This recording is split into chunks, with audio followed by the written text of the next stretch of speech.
Ms. Secretary, thank you for being here today. Let me start by saying that we all here wish you a full and speedy recovery.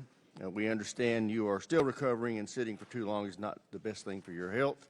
So in consultation with the ranking member, we've agreed to your request to limit your appearance today to 2 hours. To get to as many questions as possible, I ask unanimous consent to reduce the time for questions to 4 minutes. Without objection, so ordered. To members, if we can't get to you today, you please submit your questions for the record, and the Secretary has assured us he will get answers to those back in a timely fashion. Also, the Secretary will be back in about a month to testify again, so you'll have another opportunity at that time. Ms. Secretary, the reason we've asked you here today is not to discuss your health. We're here today to determine why the President was not immediately informed of your incapacitation. The timeline, as we understand it, is this.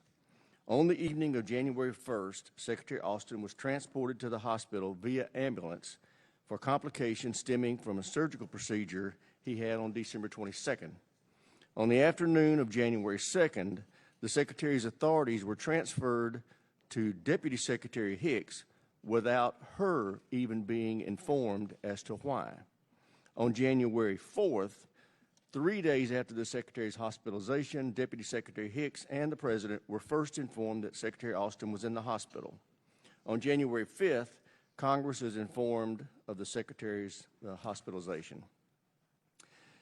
It's totally unacceptable that it took 3 days to inform the President of the United States that the Secretary of Defense was in the hospital and not in control of the Pentagon. Wars were raging in Ukraine and Israel. Our ships were under fire in the Red Sea, and our bases were bracing for attack in Syria and Iraq. But the Commander-in-Chief did not know that his Secretary of Defense was out of action. Even the Deputy Secretary, the person to whom your powers were transferred, didn't know that you were in the hospital. Our forces conducted a pre-authorized strike on Iranian-backed militia in Iraq during this period. Had something gone wrong with the strike, or worse, if there was an attack on the United States, precious time would have been wasted while the President sought in vain to find his Secretary of Defense. The chain of command doesn't work when the Commander-in-Chief doesn't know who to call. That's why we want to know who made the decision to withhold that information from the President. And although you publicly stated you are solely responsible, you've also informed this committee that it wasn't you who decided to withhold the information from the President. We were led to believe your 30-day interval internal review would shed light on that matter, but it includes no explanation of why the President and his staff were left in the dark. It makes no recommendations to improve communication with the White House, and unsurprisingly, it holds nobody accountable. We appreciate your desire to protect your subordinates, but it's important in democracy that public officials are held accountable when mistakes are made. This administration has gone to great lengths to avoid accountability whenever possible. But this is a matter of national security, and someone needs to be held accountable. Furthermore, I find it very concerning that the Secretary could be hospitalized for 3 days without anyone else in the administration even noticing. That suggests Secretary Austin's advice is not sought or heeded in the White House, even while military operations were ongoing in the Middle East. It also implies that the White House politicals, not seasoned defense professionals, are in the driver's seat on matters of national security, which is very disturbing. Finally, beyond the immediate need to inform the President, Congress also has a right to know of secretarial absence or transfer of authority. Ironically enough, None of this would have come to the attention if the White House hadn't demanded that the department come clean to Congress and the public. Ultimately, our goal today is to understand how and why this happened so we can ensure it never happens again. With that, I yield to my friend and colleague, the ranking member, for any statement he may have. Thank you, Mr. Chairman, and thank you, Mr. Secretary, for joining us today. And I will point out to members that in a little more than a month, the Secretary will be back, and he will be here for the full posture hearing, which will go on considerably longer than 2 hours. So that accessibility I do appreciate from the Department of Defense. This is an opportunity to address an important issue. And I will say I agree with much of what the chairman said.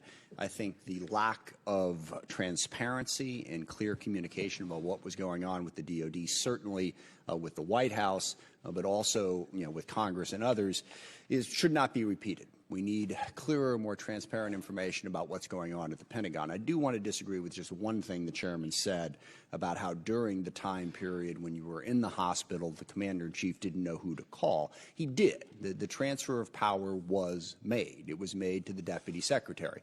And if anything had come up, that's the way the system works. When the Secretary of Defense is out of commission for any reason, deputy secretary assumes those responsibilities and roles, and that was made clear throughout the Pentagon and to the White House. Now, the reason behind it was not, and that's where I think the lack of transparency is problematic. I think we need to understand the importance of the role of the Secretary of Defense responding directly to the Commander-in-Chief.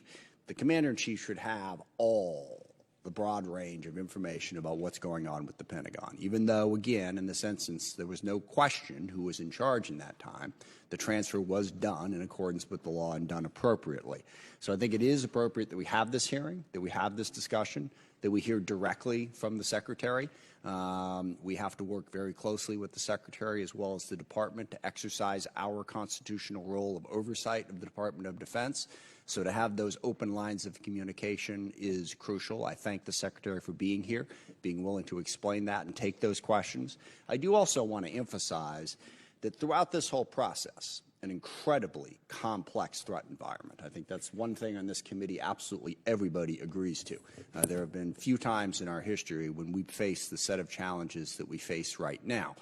The war in Ukraine, the war in the Middle East, trying to make sure that it doesn't spread, the challenges that China continues to present, North Korea as well. Throughout that whole time, there is no allegation whatsoever that the Department of Defense was not completely on top of all of those situations. There was no instance where they were not doing their job to the utmost of their ability and in the defense of this country. In fact, I would point out that the coalition that Secretary Austin has been very responsible for helping to put together to stop Putin in Ukraine has been remarkably effective, and it's a testimony to Secretary Austin's leadership and the way the Department of Defense has been run on a day-in and day-out basis. I would also be remiss if I didn't point out that it would be helpful if the United States House of Representatives would be willing to allow a vote on the much-needed aid for Ukraine and the Middle East and to pass the appropriations bills the Department of Defense could desperately use to better carry out that job. But there's no doubt that the coalition that has been built has been incredibly successful. 2 years ago, when the war started, everybody assumed that Ukraine would be done in a month.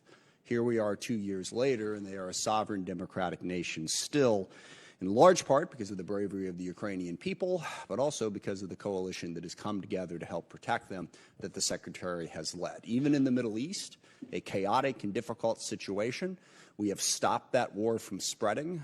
The response to the attacks and the tragic death of 3 U.S. soldiers in Jordan has, for the moment, blunted those attacks from the Shia militia.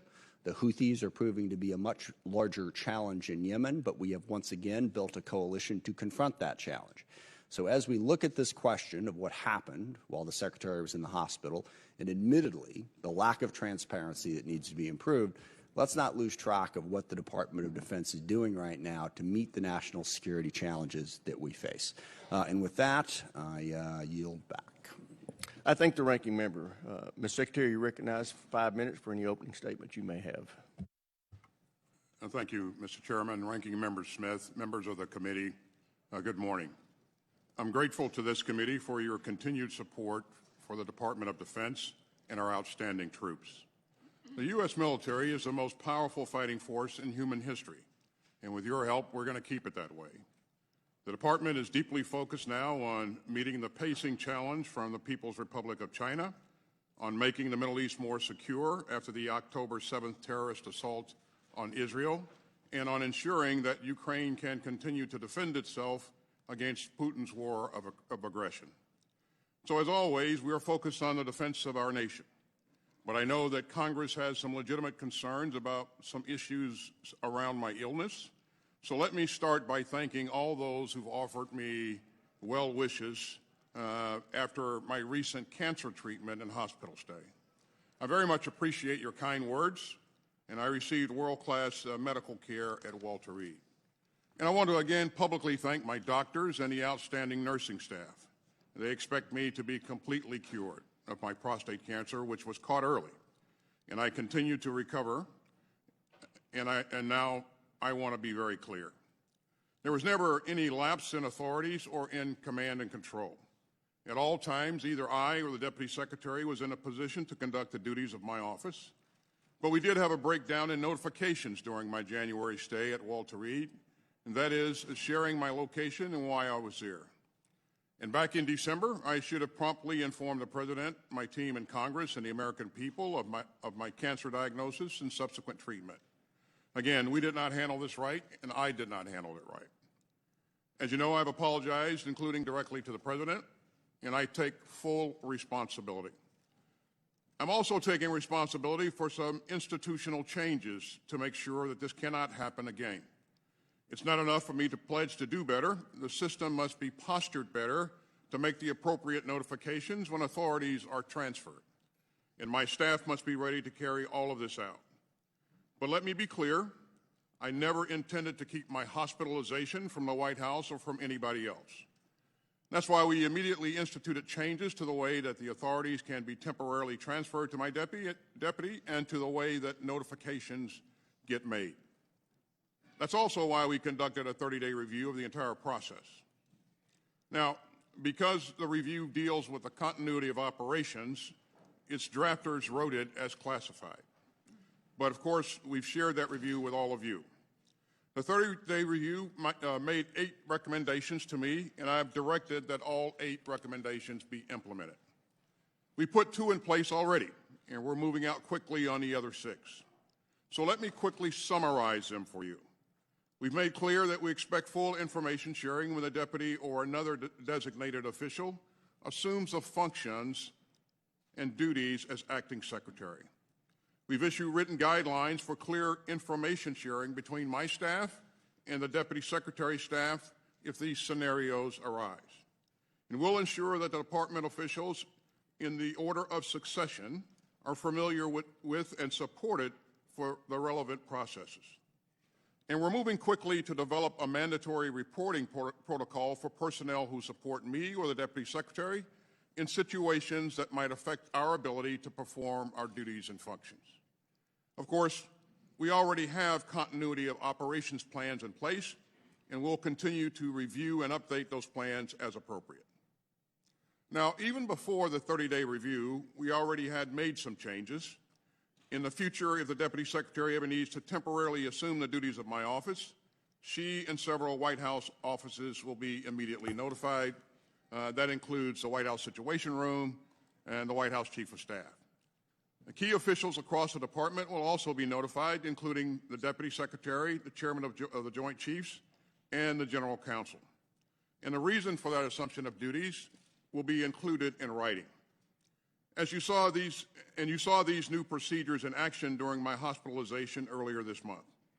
And finally, the DOD Inspector General is still working on his own independent review, which we fully support.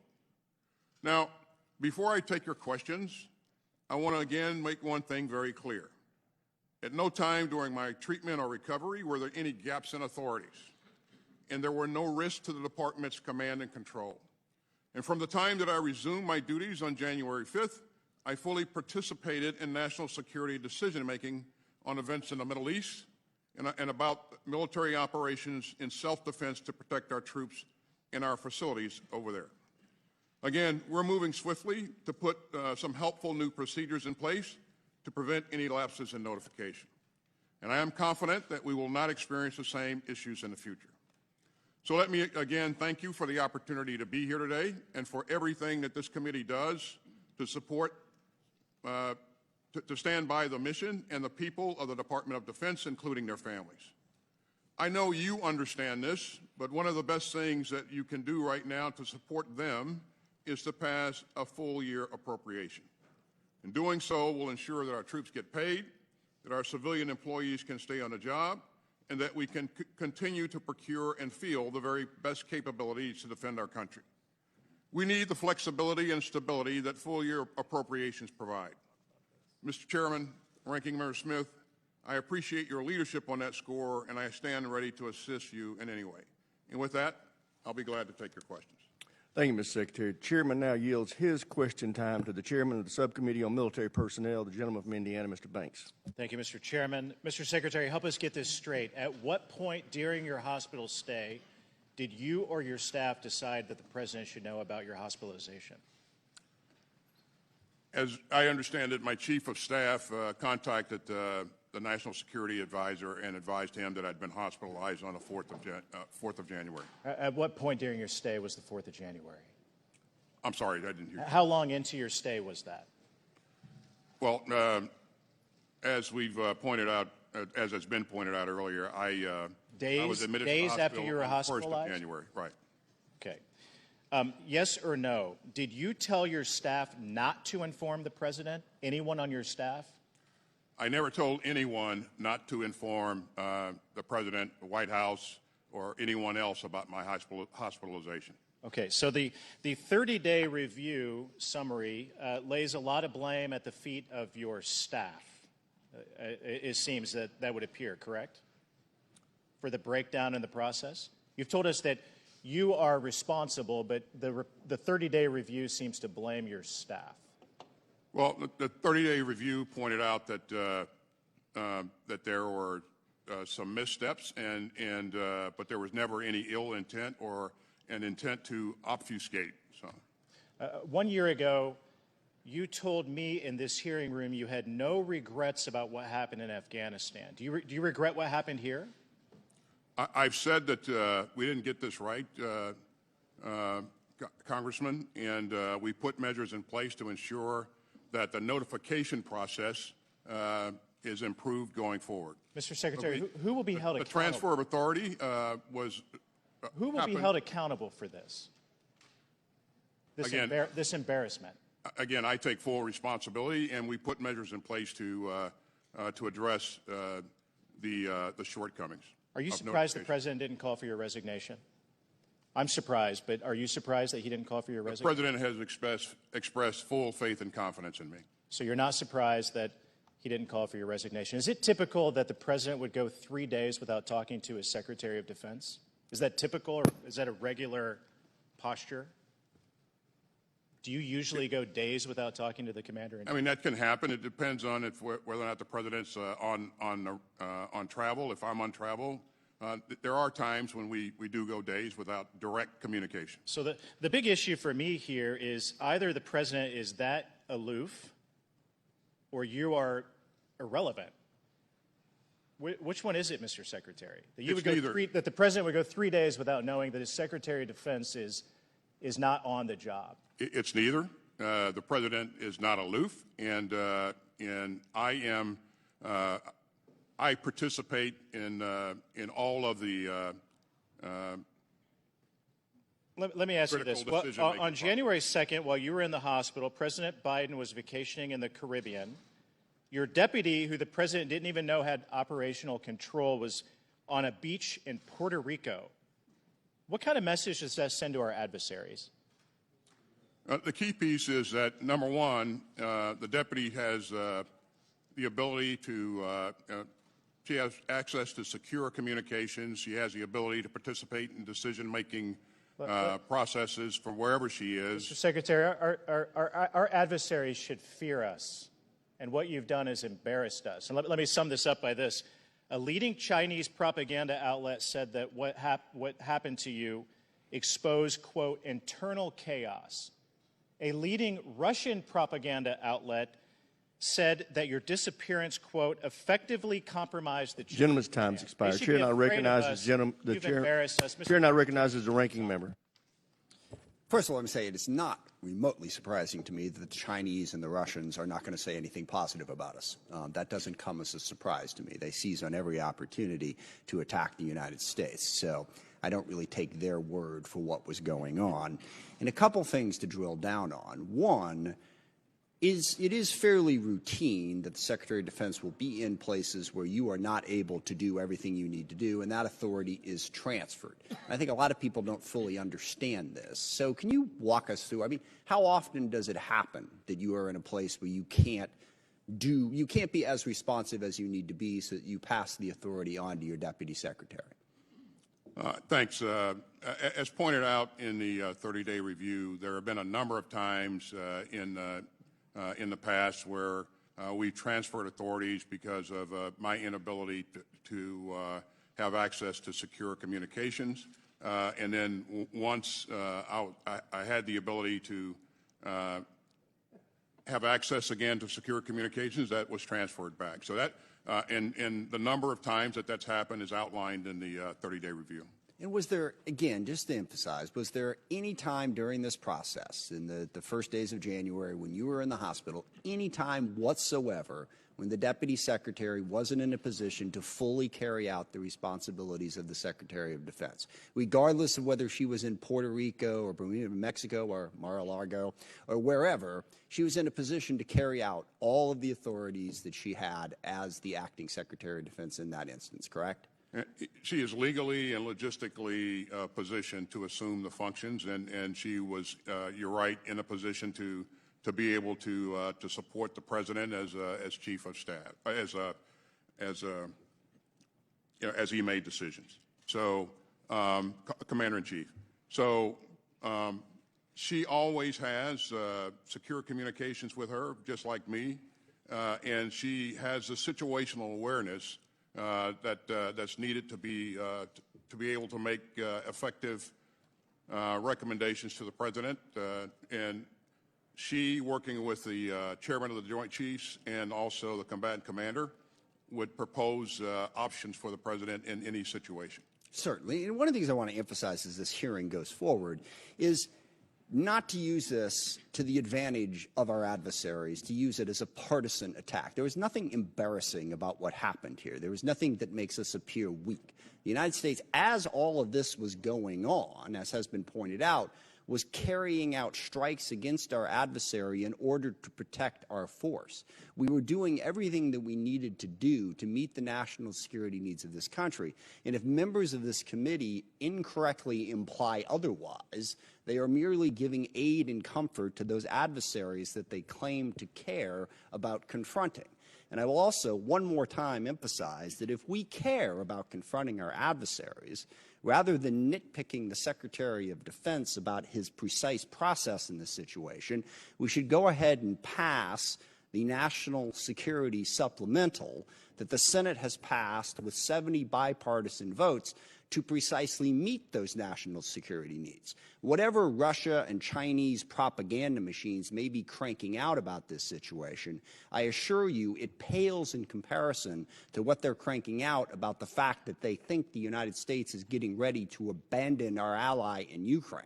I would challenge any member on the other side of this aisle to claim that the Secretary of Defense not fully informing the President for 3 days is somehow more important than walking away from that obligation that we have made and that the whole world is watching us on. And with that, I yield back. Chair recognizes the gentleman from South Carolina, Mr. Wilson. Thank you, Chairman Mike Rogers. Secretary Austin, I first want to wish you a full and speedy recovery.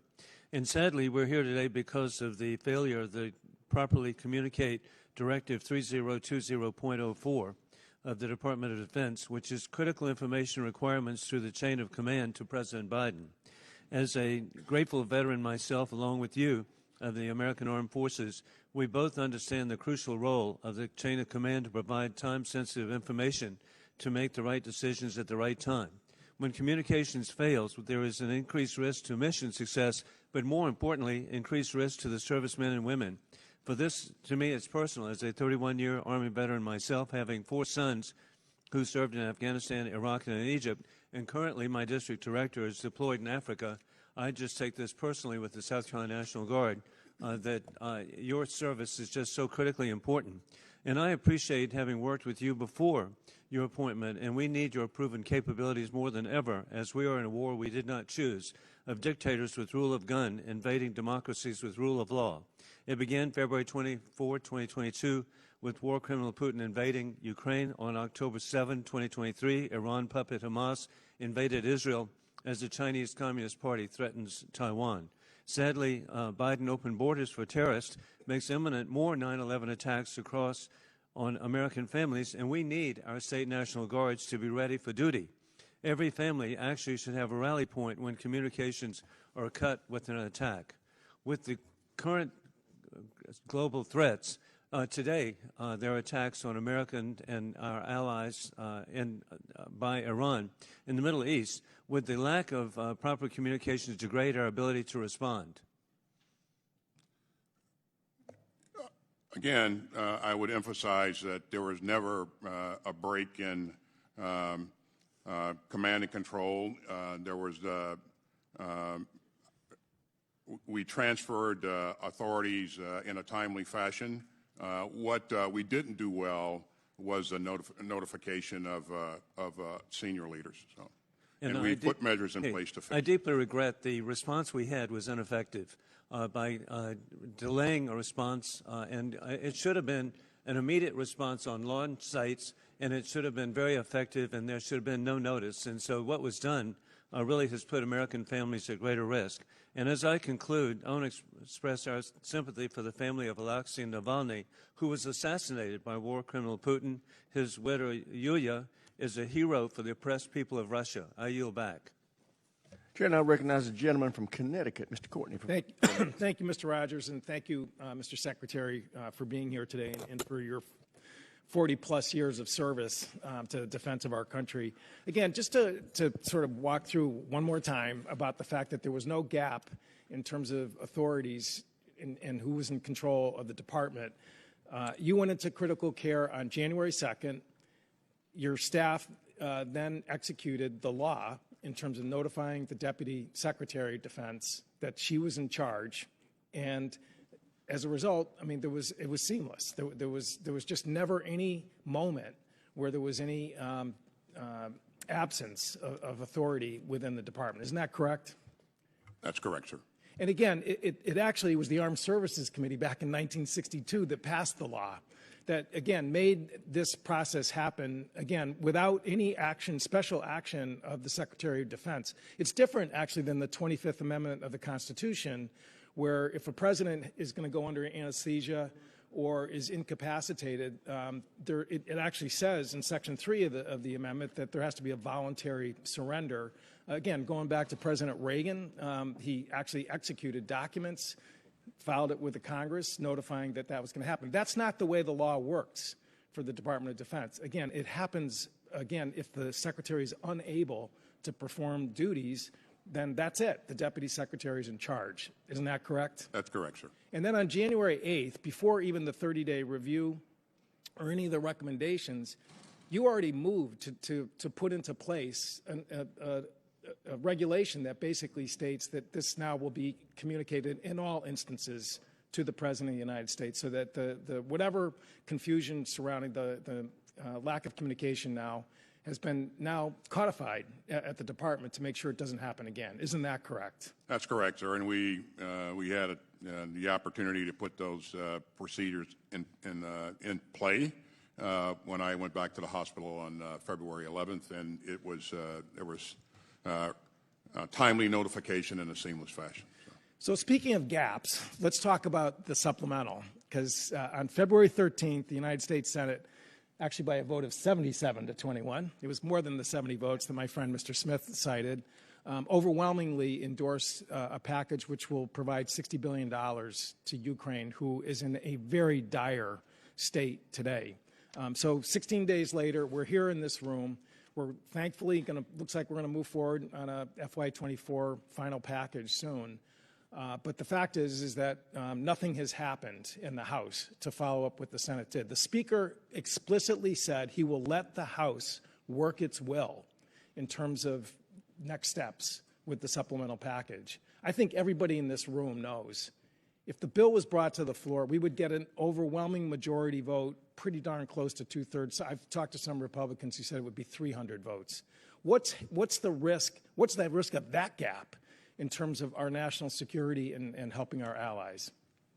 Well, we're seeing the risk play out on the battlefield each and every day as the Ukrainians fight valiantly to defend their sovereign territory. And I would remind everyone that with our support in providing security assistance, they've taken back half of the territory that Russia seized.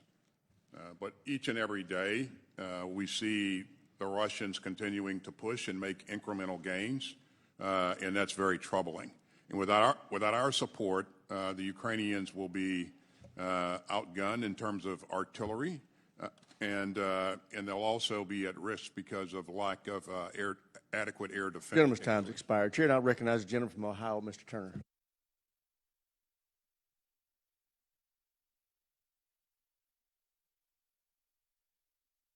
Chair now recognizes the gentleman from Colorado, Mr. Lambert.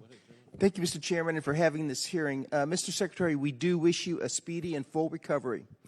I would concur with the points brought up by the chairman. I believe most members of this committee are bewildered at how these events could transpire. I am primarily concerned with the effect of your actions and the actions of your closest advisor on the confidence of the American people. At a time when overall trust in the government is declining, Americans must still believe that the government can protect them from the growing threats in this world. And one of the most serious threats is that of a missile attack from Russia, China, or North Korea. I chair the Strategic Forces Subcommittee and am charged by the chairman with the oversight of our entire nuclear arsenal, including the command and control of our nuclear forces. Every day, our service members who maintain and operate the weapons systems that employ these destructive weapons are ready to act within minutes of receiving a valid order from the President that flows down through you or your designated representative. Today, many on this dais will speak about disruptions in chains of command. I will say that the most dangerous chain of command to break is that which communicates orders to our missile silos, ballistic missile submarines, and strategic bombers. We will only deter attacks on our homeland if our adversaries are assured that we are capable and willing to respond in kind, massively, if necessary. Not only is our homeland threatened by adversaries' ballistic missiles, but will increasingly be threatened by hypersonic missiles. So all of these attacks are a matter of minutes, not hours. We can't afford to have the continuity of our nuclear command and control fail for even a minute. My district of Colorado Springs is home to the Cheyenne Mountain Complex, which is the primary site of our Missile Warning Center. The Missile Warning Center maintains an unblinking eye that buys the President and the Secretary of Defense critical minutes. In a crisis, they initiate the conference between the National Military Command Center and those in the chain of command. So, Mr. Secretary, my question is, when did the National Military Command Center become aware of your hospitalization? The chairman of the Joint Chiefs was notified on, as I understand it, on the 2nd of January, and so the entire staff would have been notified at that time. Was the Military Command Center informed that the Deputy Secretary of Defense had authority transferred to her? When the transition takes place, there's a message that goes out to all of the key stakeholders, and so yes. Yeah. And when was that message sent out? 2nd of January. The 2nd of January. Was there we talk about seamless. It sounds like there was a gap between the 1st of January and the 2nd of January, or am I mistaken? No, the 1st of January, while I was in the hospital, I could still, I still had the ability to access communications, and so I retained the responsibilities. On the 2nd of January, as I was admitted to critical care, it was determined that I would not have access, my communicators would not be able to provide timely access to communications for me, and so the decision was made to put the process that's in place in play. So. Okay. Thank you, Mr. Chairman. I yield back. Chair, I recognize the gentleman from California, Mr. Garamendi. Thank you. Just a very quick summary of the law. If the President decides to launch nuclear weapons, the Secretary of Defense is not in the loop, which probably ought to come to our attention. Maybe we ought to make sure that the Secretary is in the loop, but by law he is not. With regard to the really important issues that face us, Mr. Secretary, we wish you well on your cancer treatment and your return to full health. You have an extraordinary service record. We note, if we care to understand, that it was your work, together with the President's, that assembled the support in Europe, NATO and the European Union, necessary for the Ukrainians to receive the support necessary to repel the Russian invasion. And you continue to do that. And I thank you for that extraordinary work. I will note that while we are spending our precious time, at least I think it's precious, on taking you and the administration to task, we are failing in our responsibility to fund the Department of Defense. We're now 5 months late in the appropriation process. It is the responsibility of the Congress to provide the appropriations, and we are not doing so. We're on our 4th or 5th continuing resolution. We are derelict. Not you, sir. It is the Congress of the United States and the leadership in this House that is failing to meet the national security needs of this nation.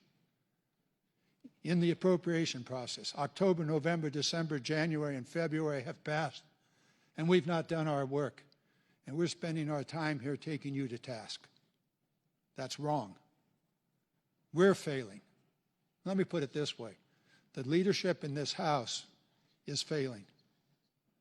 We have a supplemental appropriation, absolutely necessary for the defense of Ukraine. That has been languishing for months. The Senate has acted. This House and the leadership of this House has not acted. Is it that we are abandoning Ukraine? Is it that the Republicans in this House want to take responsibility for Ukraine's defeat? Apparently they do, because they are refusing to provide the necessary funding. Humanitarian aid, Israel, the replenishment of our arsenals, all are at risk because this House has refused to take action. Mr. Secretary, it is not you that are the problem. It's not what happened in your health emergency. That's the problem. You've laid out clearly that that has been resolved, that standard operating procedures were followed and will be even more so in the future. Thank you for your testimony, and thank you for putting that in place. When will this committee actually stand up for the defense of this nation? When will my colleagues on the Republican side of this committee find the courage to get the job done? 5 months have passed. The dereliction of duty is not yours, sir.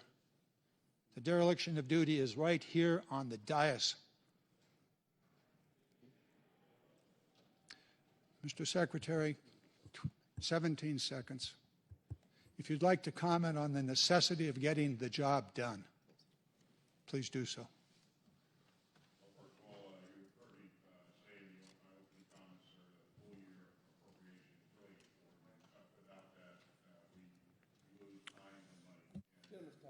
Gentleman's time's expired. Chair, and I recognize the gentleman from Virginia, Mr. Whitman, for any questions he may have.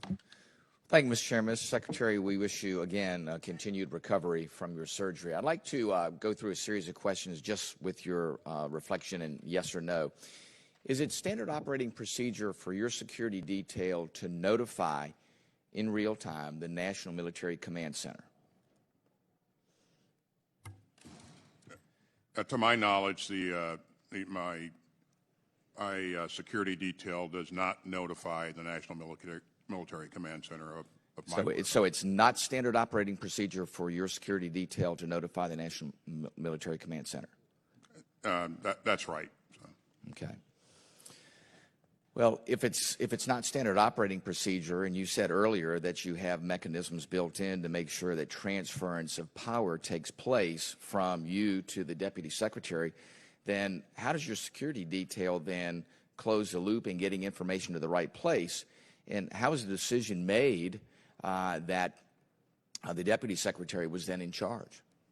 Well, the decision is really about whether or not we've reached a point where, I don't have the ability to continue to perform my duties because of lack of access to secure communications for a period of time.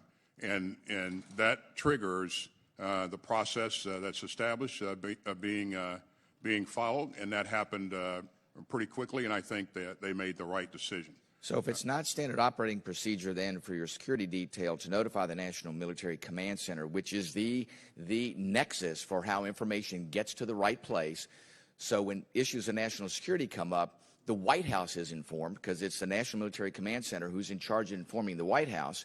So that didn't take place according to you, and the standard procedure isn't there, and nobody in your office or your staff notified the White House, then how is it that people in critical decision-making positions then know when operational deficits take place, like you being in the intensive care unit that day and not being able to continue with your duties? Again, by law, if I don't have the ability to execute my duties because of any reason, and in this case it was because of lack of access to secure communications, by law, the deputy assumes the roles and responsibilities. Listen, I understand the law. The law is clear, but the law doesn't assure that there's continuity in operations and that people in critical positions know the current situation. So if something happens, the right decisions can take place in real time. The Deputy Secretary is in Puerto Rico. While she may have been advised or notified of a transference of responsibility, she stayed there, and it was a matter of if something really happened, was she in the right position to be able to do that? If the White House didn't know, the National Security Advisors didn't know, people in positions that would need to make decisions in case of, and we're glad that something didn't happen, but in case of, if that information isn't transferred, then there is indeed an issue of national security. As I stated, there was never a lapse in authorities or command and control. And again, when the transfer is made, a message goes out to all the stakeholders that the transfer has been made, and so the communications specialists are positioned to route any incoming communications to the deputy that would have come to me. So. Is it not correct, though, that the President should have known, that the National Military Command Center should have known, that the loop should have been closed, and making sure that everybody knew? The standard operating procedure should be that your security detail notifies the National Military Command Center. The Joint Staff Chairman did know on the 2nd of January, and Gentleman's time's expired. Chair, and I recognize the gentleman from New Jersey, Mr. Norcross. Thank you, Chairman. Appreciate you holding this hearing, and to you, Mr. Secretary, well wishes in your quick recovery. You've stated publicly that it could have been and it should have been handled better. That's clear. The 30-day review has been concluded. There was a number of recommendations which you had publicly agreed to implement.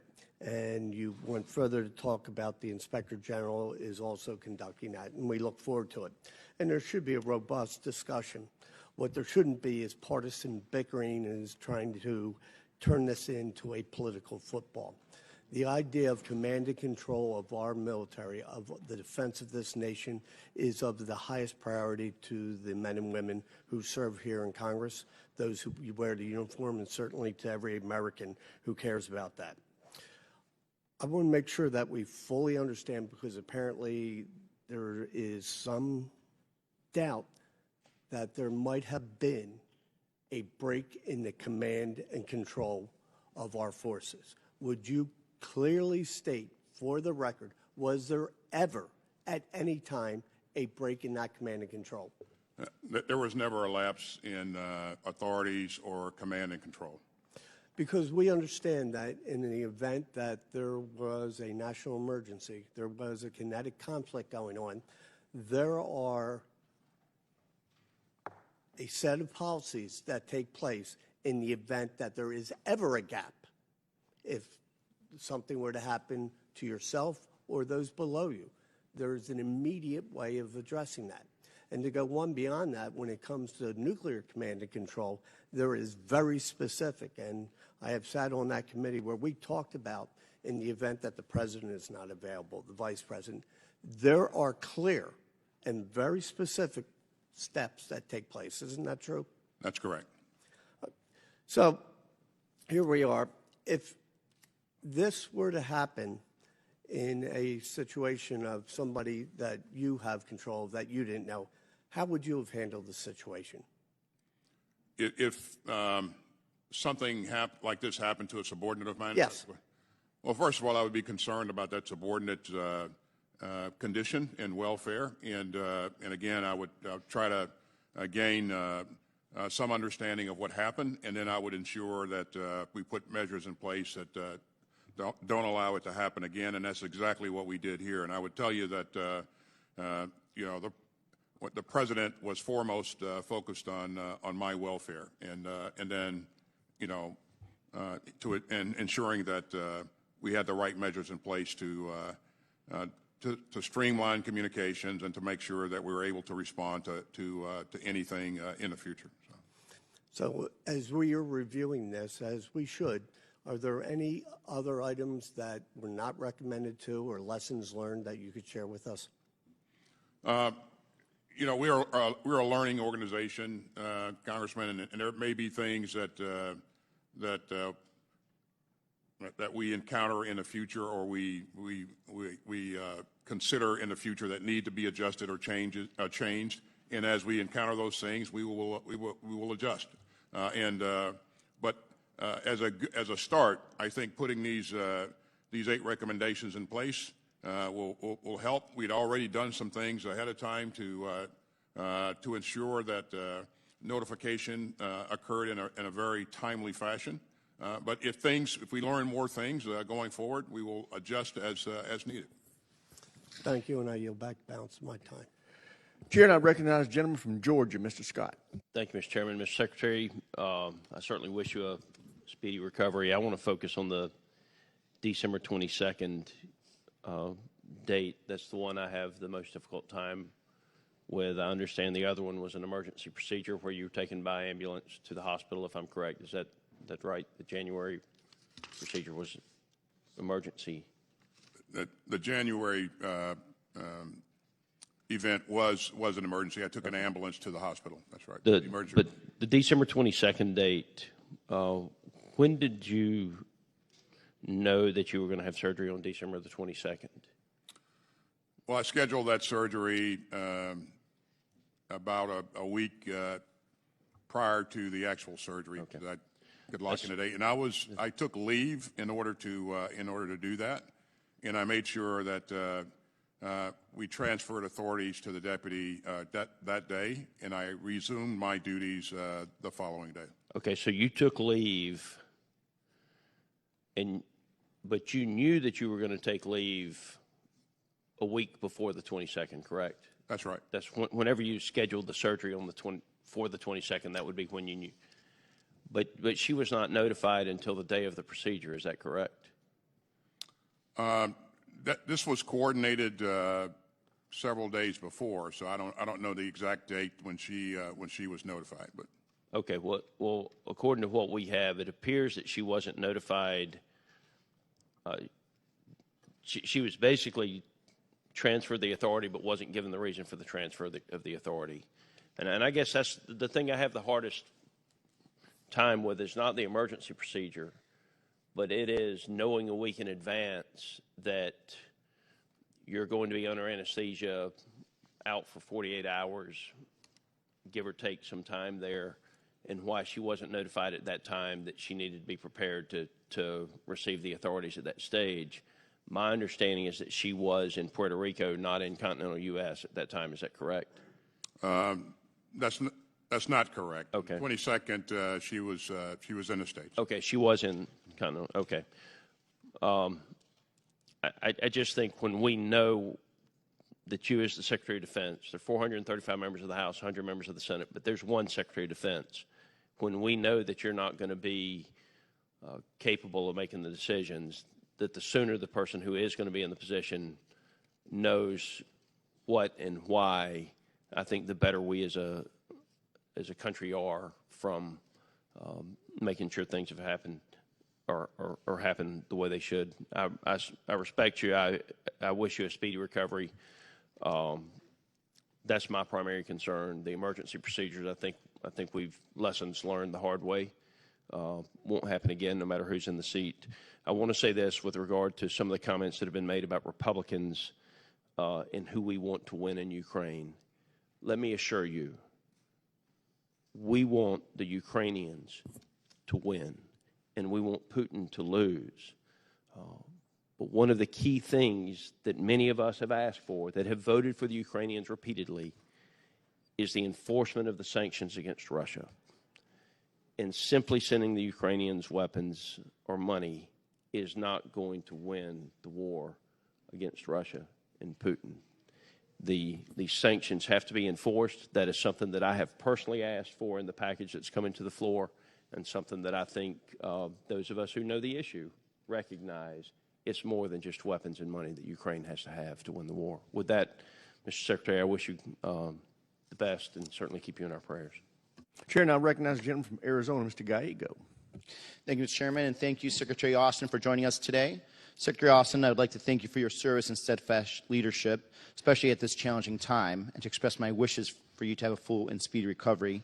I recognize the deeply personal nature of your situation, and I'm also thankful for the committee for arranging this hearing. Mr. Secretary, I was deeply troubled when I learned the news that President Biden was not informed of your absence, let alone your hospitalization, multiple days after entering intensive care. While authorities surrounding the notification process for the Deputy Secretary of Defense to carry out new functions and duties is vague, it's clear that the chain of command is not. When I was an enlisted member of the Marine Corps, a corporal, I had to notify my superior if I could not report for duty. Just like there is accountability for the enlisted, I want to ensure that we are all held to the same standards, including at the highest level.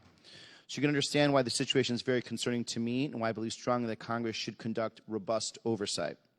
In fact, as ranking member of the Intel Special Operations Subcommittee, I understand the significant challenges that we face around the world and the reality that anything can happen at a moment's notice. We, in our senior department leadership, must always be prepared. It is clear to me that there was a breakdown in the department, and I appreciate the swift action that you took to conduct a 30-day review to examine the situation. I still believe that there are a number of important questions to ask and lessons to learn from this experience. Secretary Austin, your department just concluded a 30-day review to establish the facts and to inform process improvements. What are your primary lessons learned from this experience, and what steps are you taking to ensure that this breakdown in the chain of command never happens again? Well, the key lessons were, first of all, as I've said, the transfer of authorities, I think we did what was done as it's supposed to be done and very quickly. What was not done right was the notification of key leaders. And so the lesson learned is that everyone in the environment and the process needs to have a clear understanding of steps to follow for notification when things happen. And so the processes that we put in place ensure that that understanding is there, and that when something happens, that notification takes place in a very timely fashion. And just to follow up, Secretary Austin, in terms of the transferring your position's authority, do you believe that there's room to grow in that area, just to make sure it's smoother and less opaque? I believe that there are things that we can do to make sure that the reason for the transfer of authority is crystal clear to everyone, and the steps that we've taken, the things that we put into place, ensure that there's written notification of why that transfer authority is taking place. Thank you. Now yield back. Chair, and I recognize the gentlelady from New York, Ms. Stefanik. Thank you, Mr. Chairman. On the morning of January 4th, Mr. Secretary, you were in the critical care unit. The acting Secretary of Defense was vacationing in Puerto Rico, and President Biden was unaware that you were not in the chain of command. Now, as you know, I represent Fort Drum in the 10th Mountain Division, which you know well. Thank you for your service there in the North Country. But on this same date of January 4th, do you know how many 10th Mountain Division soldiers were deployed and are still deployed today in Iraq and Syria in support of Operation Inherent Resolve? I know that they are deployed. I don't know what the number is. It's just over 2,500. And on January 4th, at approximately 4 a.m. our time, the U.S. carried out a significant strike against a senior Iranian-backed leader in Iraq, correct? That's correct. And because President Biden did not know you were outside of the chain of command during this U.S. strike, if Iran or its proxies in Iraq or Syria had carried out a retaliatory strike against 10th Mountain Division soldiers, the president's chain of command would have and could have broken down, potentially delaying presidential orders to protect lives of American forces, constituents that I represent. Do you understand why this is unacceptable to the American people and to those military families? Well, thanks. First of all, I would say that when we're attacked, we have the right to defend ourselves and respond immediately if it's a local attack. If a strike is warranted, then recommendations need to be provided to the president. Those recommendations come through from me, and after I've consulted with the chairman of the Joint Chiefs and also the combatant commander. The deputy secretary would have done the same thing, and she has all of the capabilities and situational awareness to do that. Except the president wasn't aware. The president of the United States was not aware that you were not in the chain of command. So God forbid there was a retaliatory strike. Yeah, that would have caused potential delays, and it is unacceptable. Let me ask you this. What disciplinary action would a junior service member face if he or she failed to properly notify their chain of command and failed to report for duty? If a service member was in a hospital, I think the chain of command would be concerned about why they were in a hospital and make sure that they're doing the right things to take care of them and their families. But don't you think it's their responsibility to notify their commanding officer? I think the answer is yes. Possible, yes. In my case, I would expect that my organization would do the right things to notify senior leaders if I am the patient in the hospital. It is unacceptable, and you have admitted as such that there was a breakdown in communication with the President of the United States. And I highlight the exact time, 4 a.m. January 4th, when you consider 10th Mountain Division soldiers and the potential for a retaliatory attack. That breakdown is unacceptable. And you said something very important. You said there was never a break in command and control. But yet the President of the United States was not aware that you were outside of the chain of the command. So is the President not a part of this command and control? Don't you believe that the Commander-in-Chief and the SecDef, that is critical for command and control? He is clearly at the top of the chain in terms of command and control. But what's important is that we provide him with credible options and that he can pursue to address any situation. And it would have happened in this case because... Except he was unaware. So what's important is the President was unaware of this breakdown in command and control, and you were not there in terms of who he would hear from. Time's expired. Chair, I recognize the gentleman from Massachusetts, Mr. Moulton. Thank you, Mr. Chairman. Mr. Secretary, I came to know prostate cancer as a child through my grandfather, and so at a very personal level, I hope for your speedy recovery, and I know that's a sentiment shared by everyone here today. And we are heartened to hear you are expected to be fully cured. Mr. Secretary, you and I were both trained as infantry officers, and I spent most of my time in the Marines, not as a general, but as a mere lieutenant. There are thousands of lieutenants serving under you in the military today.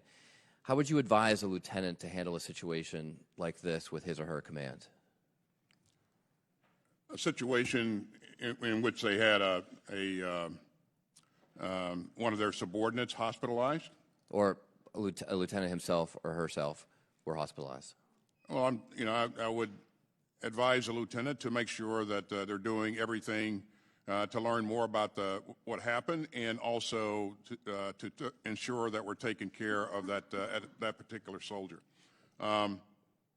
In terms of the failure to notify in a timely fashion, I would make sure that the lieutenant worked to put the right procedures and processes in place to ensure that his organization was able to inform him and inform his hire. Mr. Secretary, I just returned from Japan and Taiwan, and I can't tell you how many leaders in Taipei and Tokyo asked us if we would fund Ukraine. They said that failing to fund Ukraine encourages Xi Jinping in China. Can you explain for the American people why standing up to Vladimir Putin and Russia alongside our European allies and funding Ukraine in their fight for democracy affects America's national security well beyond the borders of Ukraine itself? Well, thanks. This really is about our security and the security of our allies and partners. And this really is about a rules-based international order. We don't want to live in a world where one country can redraw its neighbors' boundaries and illegitimately take over its sovereign territory. And so we know that if Putin is successful here, he will not stop. He will continue to take more aggressive action in the region. And other leaders around the world, other autocrats around the world will look at this, and they'll be encouraged by the fact that, this happened, and we failed to support a democracy. And so I think it's a very dangerous path to go down if we don't support Ukraine. Thank you, Mr. Chairman. I yield back. Chair now recognizes the gentleman from Tennessee, Dr. Desjardins. Thank you, Mr. Chairman. And Secretary Austin, very pleased to hear of your good prognosis and hope that your recovery continues to be uneventful and goes well for you. Just a couple questions. At the time you were in the hospital, there were several strikes carried out against militias in Iraq. What was your role in carrying out these operations? Were you calling the shots, or was DepSec Hicks making those decisions? Well, on the 4th, as we have said earlier, that strike, I delegated the authority to conduct the strike when the conditions were right down to the combatant commander. Okay. On the 5th of January, I resumed my responsibilities, and I fully participated in all of the decisions that led up to subsequent actions. I believe the American forces were attacked 8 times during your stay in the hospital. Had one of these attacks required a response on January 2nd, who would have made the call on that response? It would have been, well, the president always makes the call, and it's based upon the input that he gets from So who would have informed the president? It would have been the Deputy Secretary of Defense, as she conferred with the Chairman of the Joint Chiefs and the combatant commander. Okay, on the timeline, when did she know? Did she know on January 2nd that she was in charge? She knew on January 2nd that we had transferred authority, yes. When did she found out on January 2nd? Yes, that information was clearly provided to her staff, and I'm sure she understood that. So. Okay, now, a lot of times our staff are very loyal, as they should be, and some of the blame has been cast on your staff. Did you ever explicitly direct anyone to keep your condition from the White House on your staff? As I said earlier, I never directed anyone to keep my hospitalization from the White House. Okay, did you ever direct your staff or others to keep the status of your condition from the public or any other senior officials? No. It's been reported that when you returned to the hospital on January 1st, an aide told the dispatcher, "Can I ask that the ambulance not show up with lights and sirens? We're trying to remain subtle." Did you direct the aide to say that? What I told my assistant to do was call an ambulance, and that's all that I told him to do. Has anyone been disciplined for doing something that you did not tell them to do, namely actively suppressing information pertaining to your condition? Again, as it pointed out in a 30-day review, there was a lot of things that happened, but there was no evidence of an intent to obfuscate or willingly conceal something. And so At the end of the day, as I said earlier, I take full responsibility for this. We didn't get this right. We put the procedures in place to ensure that that this doesn't happen again. Okay. Well, I respect that you take full responsibility. Let me ask you this, Secretary, and I'll finish with this. If a member of the Armed Services fails to report for duty and went missing for 4 days without informing their superior, they would likely face repercussions. Isn't that correct? If I would point out that I was in a military hospital in the Washington, D.C. area with. But I'm talking about somebody, one of your subordinates. If they did that, they would face repercussions and perhaps even be dismissed, depending on the circumstances. Correct? If they didn't report for 4 days. Yeah. Okay. And so I'll just finally ask, why shouldn't you face some discipline under these circumstances? You put yourself above the man? I do not, and I have, as you know, I served 41 years in the military in uniform, and so I understand the challenges, and I understand that, leaders have to set the example. Again, I said that we didn't get the notification right. Again, I was the patient, and so I expect that my organization Gentleman's time's would expired. do the right I thing recognize to notify the her. gentleman from California, Mr. Khanna.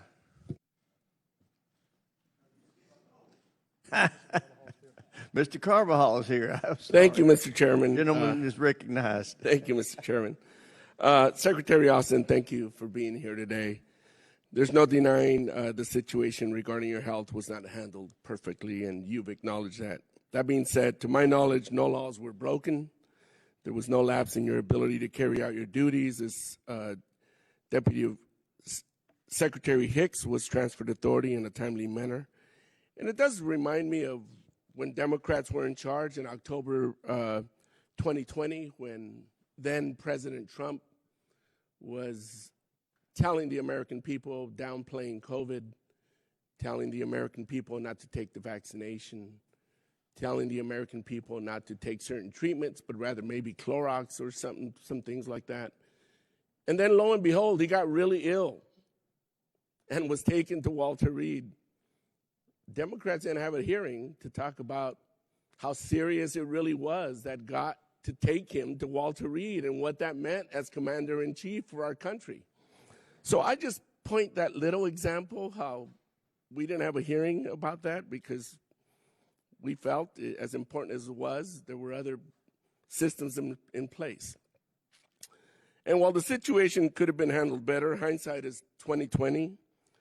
You have taken accountability, apologized, and worked to make recommendations to ensure something like this doesn't happen again. As far as I am concerned, as a veteran myself, there's nothing else to be said on this matter. I'm satisfied with how you've addressed mistakes made. Since I have a couple more minutes, I'd also think that I'd like to ask a few questions on the issues that are actually pressing. Can you speak to how continuing resolutions affect our national security and readiness?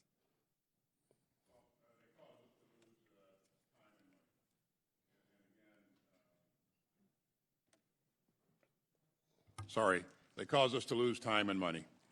And again, we work hard to link our budget requests to the strategy, and without the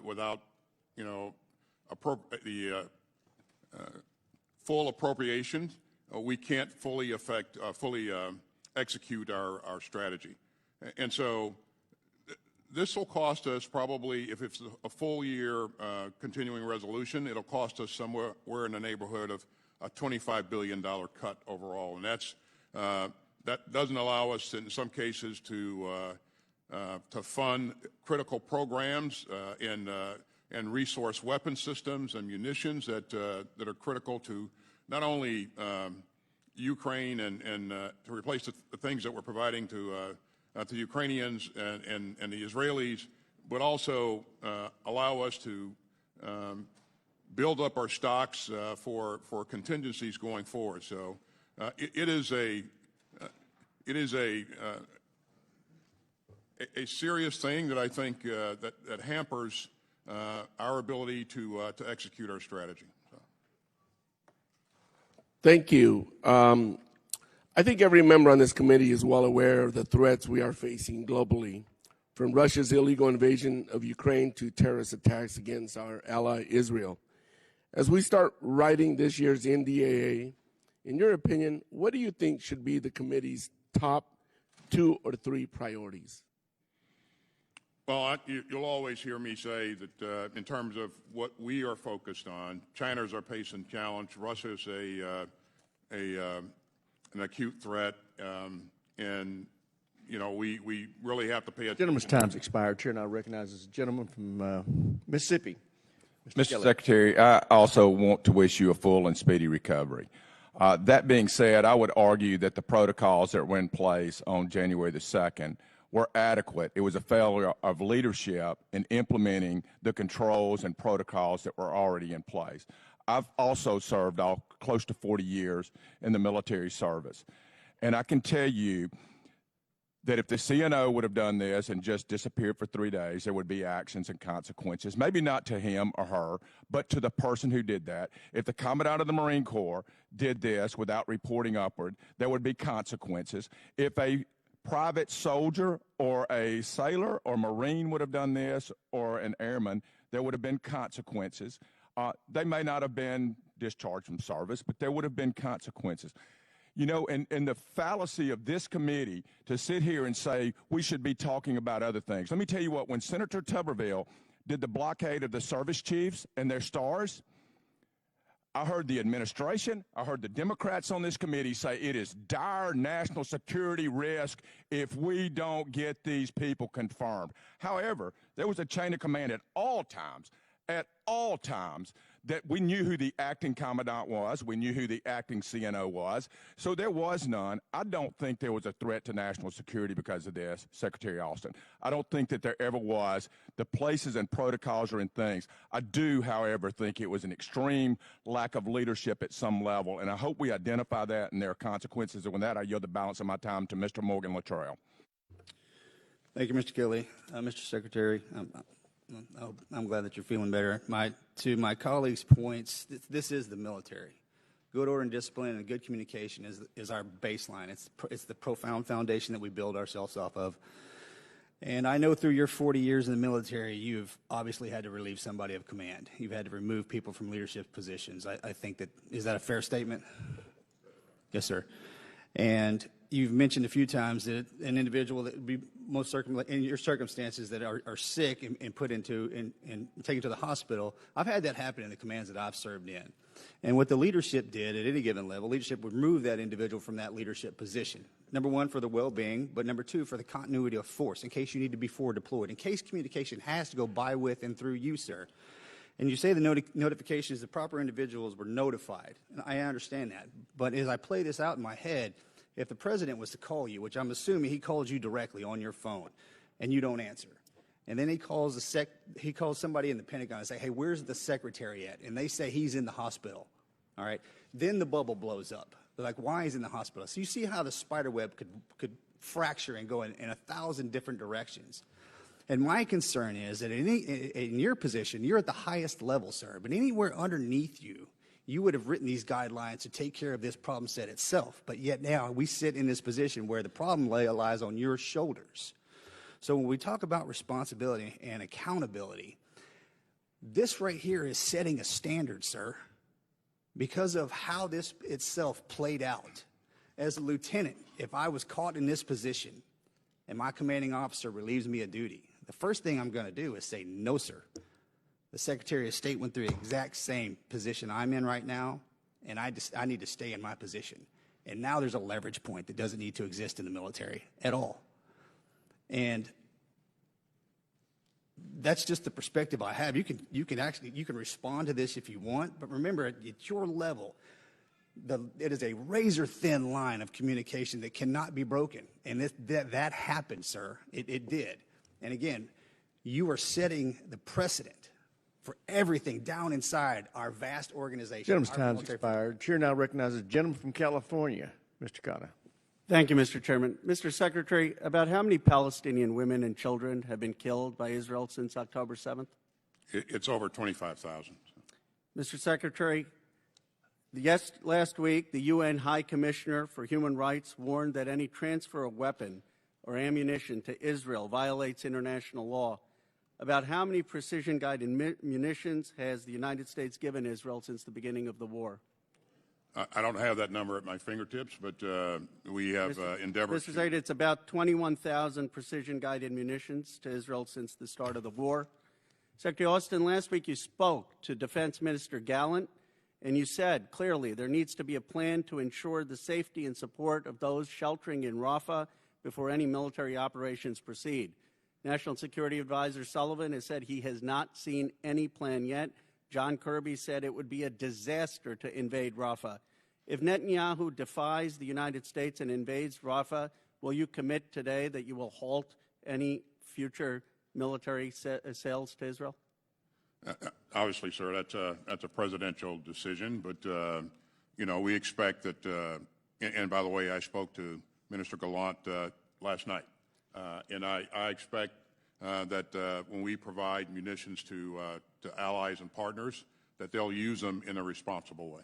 But would you make a commitment that they defy what we're saying and they violate international law, by the way, which is opposed to National Security Memorandum 18 and National Security Memorandum 20, that if they don't do what we're saying, that we would halt those arms sales or transfers? Again, the decision to halt the provision of security assistance would not be mine. It would be. What would you recommend? Well, I certainly, again, I really do expect that they utilize the weapons that we provide them in a responsible way, and then if they don't. Sir, I just want to, for time purposes, it seems to me if they're defying what you're telling them, what Kirby's telling them, what Sullivan's telling them, that wouldn't be responsible. Cindy McCain, the head of the World Food Program, has said that the Palestinian children are starving.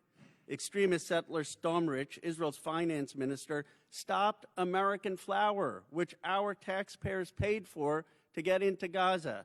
If Israel again ever stops American-paid aid from getting into Gaza, will you commit to not sending future arms sales? Again, that's not my decision. I would, number one, do what I've been doing and engage the leadership and encourage them to ensure that humanitarian assistance is getting. Mr. Secretary, I would just say, and I have one more question, that we need some consequences when another country is defying you, defying the National Security Advisor, defying the President, defying National Security Memorandum 20. There has to be some consequence. And then I was surprised John Kirby said that Israel is taking more precautions than the U.S. military would to protect civilian life. Mr. Austin, Secretary Austin, isn't that statement inaccurate given Israel has used hundreds of 22,000-pound dumb bombs when there were no place for civilians to go? Would the U.S. government ever target terrorists with 2,000-pound bombs in a densely populated area? Well, it depends on the situation, and again. But have we done that? Use 45% of bombs that are unguided or a 2,000-pound bomb? Do you really think that the Israeli government military is taking more precautions than the United States military would? I think, just based upon the results in terms of the significant loss of life. Gentleman's time's expired, Chair, and I recognize the gentleman from Wisconsin, Mr. Gallagher. And it should be done. Mr. Secretary, to review, you went in for the initial procedure on December 22nd. Your testimony says the DepSecDef then, quote, assumed the functions and duties of your office and was serving as acting Secretary of Defense, correct? That's right. Did you then personally make the decision on December 22nd to transfer authority to the Deputy Secretary of Defense? I did. So does 10 U.S.C. 132B, which you cite in your testimony, does it require you to make the decision? Or is there any notification to the President required by statute? It does not. By law, if I'm unable to perform the duties of the office, then the responsibilities and authorities transition to the Deputy Secretary. And you can assure us today under oath that you, and you alone, not a military aide, made the decision to execute the TOA to the Deputy Secretary of Defense. On December 22nd? Yes. That's right. And I instructed my assistants to put the process in place. Thank you. What prevented you at that initial hospitalization, which was a planned procedure, from telling the president, albeit privately, about your condition, that you had cancer? As I said, you know, a diagnosis of cancer is a very personal and deeply troubling issue, and it's one that, quite frankly, you know, I described it as a gut punch, and again, I didn't want to burden the president with one of my personal issues, but I've also said that I didn't get this right. I should have informed him. I should have, you know, talked to him about it, and I have since talked to the president. I have apologized, and he responded with a warmth and empathy that anybody who knows Joe Biden. I have limited time. I'm sorry. I don't mean to be rude. You said or you just said you expect your organization in earlier questioning to do the right thing and notify higher. But when you initially went in, it was not your intent or expectation to notify higher. You didn't expect your organization to notify the president, correct? You know, as I said, I didn't get that right, and that was not done appropriately. I appreciate that candor, but just so I have clarity, your initial intent was to go in, have the procedure, for there to be not any complications, and the White House would be none the wiser in the process, correct? We didn't. I didn't instruct anybody to notify anyone. That's right. So it is not the fault of your organization or an aide not to notify higher, at least in that initial case. That's right. You take full responsibility. You went back to the hospital on January 1st. Your condition worsened, at which point you said earlier the decision was made. The decision was made to transfer authorities again to the DepSec death. Again, did you make that decision to transfer authorities? I did not. The decision was whether or not they had reached a threshold where I could not communicate or have access to secure communications. And so that triggers the process. Your condition was severe such that you could not personally action the transfer of authority. The issue was, number one, they could not get to me, but number two, it was access to secure communications. It had nothing to do with my physical condition at the time. And yet the decision was made. So who made the decision? Well, as my assistants conferred, they agreed that we had reached that threshold and they should put the process in place, and they did, and I think it was the right decision. So your military assistants made the decision to transfer authorities to the Deputy Secretary of Defense? The military decision, the military aides made the decision to without any initiate the process, right? In the chain of command. Yeah, I mean, the law says that if I'm unable to... Gentleman's time's expired. Chair, and I recognize the gentlelady from Pennsylvania. Mr. Secretary, thank you for coming here and for sitting with us. And I wish you good health and a speedy recovery. We had a conversation earlier this week where I expressed my disappointment in some of the decisions that were made by you and by your team, and my personal experience being a young lieutenant in the military and what I would have expected my own self to do in those circumstances. But that's not what we should be talking about today. What we should be talking about is, rather than your health or those decisions that were made around them that are putting us as a nation and us as a world in peril, rather the inactions of Congress right now, and specifically this House right now, and specifically the Speaker of the House, Mr. Johnson, right now, is putting us and this world in peril. Last evening when I left votes, it was dark and it was raining, and I was intercepted by some people with Ukrainian flags, and one held a sign that said, "It's 1939 again." And it really struck me and literally brought tears to my eyes, because it really genuinely is, and not an exaggeration to say that it's 1939 again. When I was in Lithuania earlier this month with one of the undersecretaries of Ministry of Defense, he also was near tears with his concern about what would happen if Ukraine fell and what would happen to places like Lithuania, Estonia, Moldova, and Europe.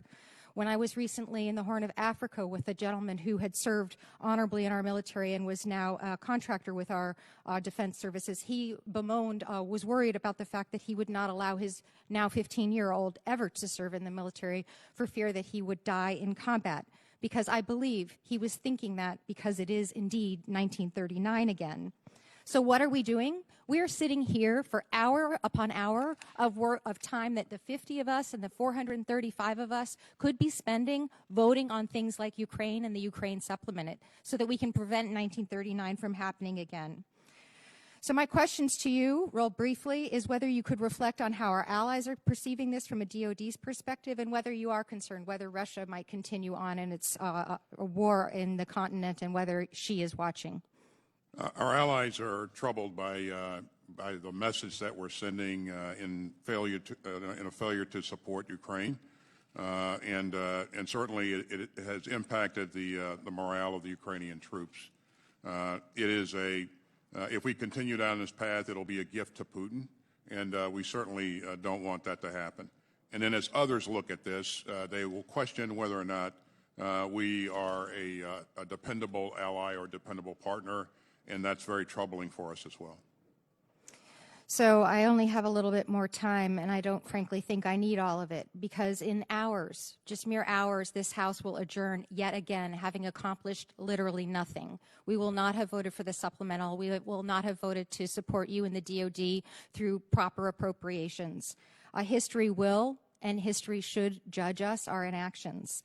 I really don't want to be right. I really don't want this to be 1939 again. I just want to be able to vote on the supplemental and on funding our government. And with that, I yield back. Chair now recognizes the gentleman from Florida, Mr. Gaetz. You didn't tell the president that you had cancer, that you were being treated for cancer, or that the treatment for that cancer had gone wrong, because you saw it as personal and medical. And I think a lot of us have empathy for you in that regard.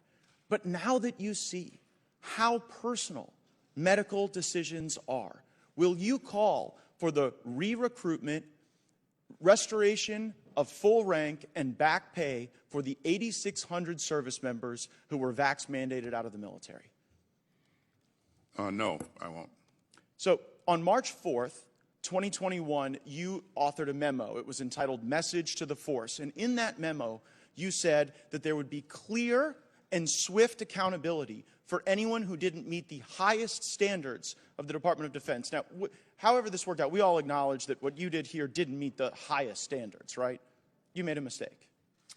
I admitted to... Yeah, okay, so we got that. So then the question is, what becomes the clear and swift accountability? Now, you're not going to be discharged, right?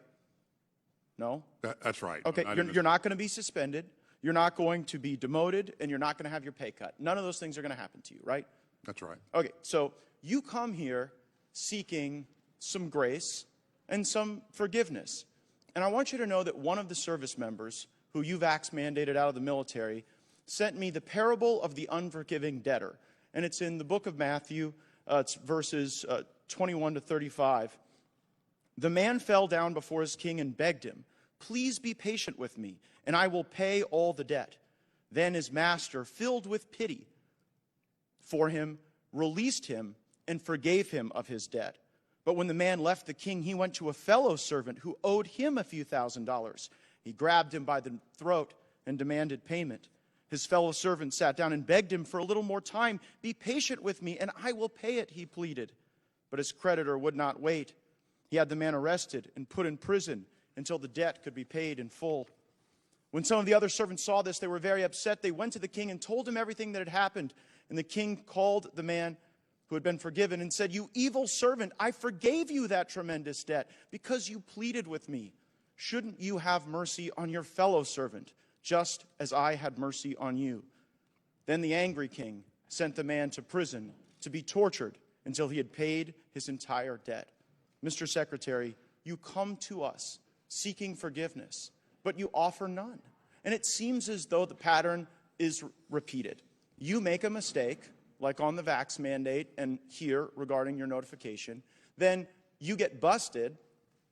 President Biden had to sign something into law reversing your vax mandate. You got busted here, not because you came forward, but because we learned of this through other means. And then after you get busted making a mistake, you want that benefit, but you don't want to extend it to others.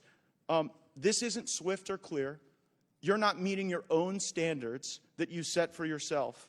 And you say that the DOD is a learning organization. Haven't you learned yet that the military is weaker, not stronger, with the 8,600 people that you vax mandated out of the military? Just one point, Congressman. The reason I'm here is because the chairman requested that I appear to talk about the circumstances surrounding my hospitalization. But don't you see the hypocrisy in it? Because you screwed up, we fix your screw up, and now you want grace. But these people who sought religious exemptions, they got no such grace. And also, I just think it's ridiculous that we're in 3 wars. You went AWOL for 3 days, and we get 2 hours with you. If you can't spend more than 2 hours answering these questions, I don't know how you really operate in all these wars. Gentleman's time's expired. Chair now recognizes the gentleman from Massachusetts who the chair inadvertently skipped. You're recognized, Mr. Keating. Thank you, Mr. Chairman. And Mr. Secretary, thank you for sharing your success and your treatment with us, coming from a family that has seen the tolls of cancer take their lives, as well as cancer survivors come through their lives, including prostate cancer. I'll take every opportunity to encourage people to get screening and treatment themselves. Mr. Secretary, I'm the ranking member on the House Foreign Affairs Committee on Europe. And each week I see multiple leaders, foreign ministers, ambassadors, colleagues in Parliament. Not a week goes by where I don't literally see at least 20 of and talk to 20 of these people when we're here. And I want to assure you of one thing. Not one of those leaders asked where you were for 3 days. What they're asking is, where has America been for the last 3 months? Now, I assure them the votes are there to help Ukraine. All that's lacking is for the Speaker of the House to put a simple vote up or down on the floor. Now, Mr. Secretary, you've acknowledged your responsibility. You've held yourself accountable. You've made changes to rectify that. We in this House right now have to be held accountable. If we're to keep democracy alive abroad, we can't have it die right here at home in this House by not taking a basic democratic vote. The greatest threat to our transatlantic democracy since World War II is occurring right now. In World War II, we lost over 400,000 Americans giving their lives, not even mentioning those injured, those sacrificed from home, those whose marriages were broken up, to preserve democracy in the transatlantic sense and usher in the greatest period of peace and prosperity of modern times.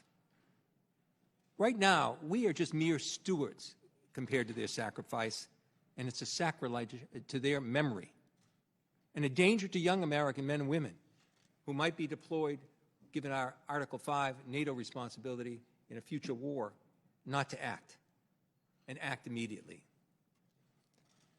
In the time I have remaining, there's a lot of misunderstanding about this funding package, the $60 billion to Ukraine. And one of the areas that I don't think most people understand, even other colleagues don't understand, we're in a period of modernization of our own military, which this committee knows, and you know, Mr. Secretary, well. We're phasing out the old assets. We're bringing in the new up-to-date assets that we have to do to compete with China and the other threats we have. Almost half of this money, the $60 billion, that we're giving in this supplemental budget under Ukraine is coming back to replenish our own assets and bring them up to date here at home. It's really serendipitous. We're phasing out things that are useful to them that we're not going to use. We're now going to replenish our own with American manufacturing, with American jobs, for American security. Can you take a few minutes to just comment on that? I don't think people realize that where this money is actually going to end up. Yeah, Ukraine matters because it's important for our national security first.